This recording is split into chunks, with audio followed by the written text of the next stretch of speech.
Le 6 novembre 2020, à la sortie d'une soirée très mouvementée, le rappeur King Von est la cible de plusieurs coups de feu suite à une grosse altercation. Il finira par succomber de ses blessures quelques heures plus tard à l'hôpital à l'âge de 26 ans. Mais quelles sont les circonstances qui ont mené à ce drame? Davon Dequan Bennett, a.k.a. King Von, a grandi dans l'Illinois à Chicago. Il sera élevé par sa mère car son père Walter Silk Bennett Dada Park, homme très respecté dans les rues de Chicago, faisait sans cesse des allers et retours en prison. Cependant, il sera assassiné par le sniper de gang rival en 2005 alors que Davon n'avait que 11 ans. Depuis cet âge, Von était déjà lui-même entouré d'armes à feu. Pour lui, c'était évident car il devait pouvoir se défendre. Vers 2008, alors qu'il n'avait que 14 ans, sa famille va déménager à Parkway Garden, l'un des quartiers les plus chauds de Chicago, anciennement surnommé Wick City. C'est durant cette période qu'il va se rapprocher des gangs Kill Award et Black Disciple, en conflit de longue date avec le gang Gangster Disciple de la ville voisine, Pookkaville. Durant cette guerre,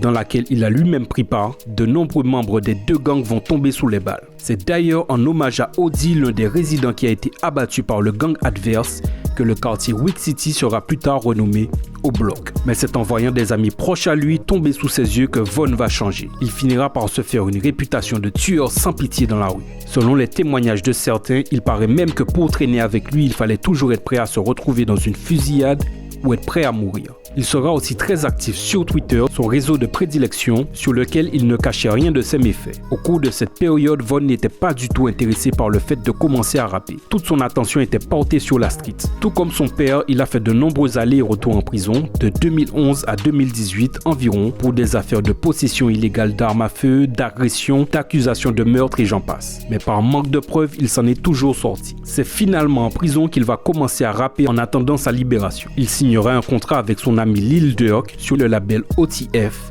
Only the Family. Ensemble, ils ont atteint les sommets des charts. Il n'aura aucun mal à se faire une place dans le milieu car il avait déjà l'un des éléments essentiels en sa possession, sa street crédibilité. Malheureusement, son succès sera de courte durée. Le 6 novembre 2020, il sera impliqué dans une altercation avec l'équipe de Quando Rondo à l'extérieur d'un club à Atlanta. Il sera la cible de coups de feu et malgré la prise en charge par les secours, il finira par succomber à ses blessures quelques heures plus tard. Son meurtrier, Timothy Leaks, a.k.a. l'Ultime, un proche de Quando Rondo, sera arrêté par la police d'Atlanta avant d'être relâché quelques semaines plus tard dans l'attente de son procès. Mais il sera de nouveau arrêté pour des accusations de possession et trafic de drogue. Depuis sa mort, King Von a été honoré lors des cérémonies des Grammy Awards. Impliqué dans plusieurs homicides et crimes présumés liés au gang de Chicago, il obtiendra également le titre de premier tueur en série du rap US.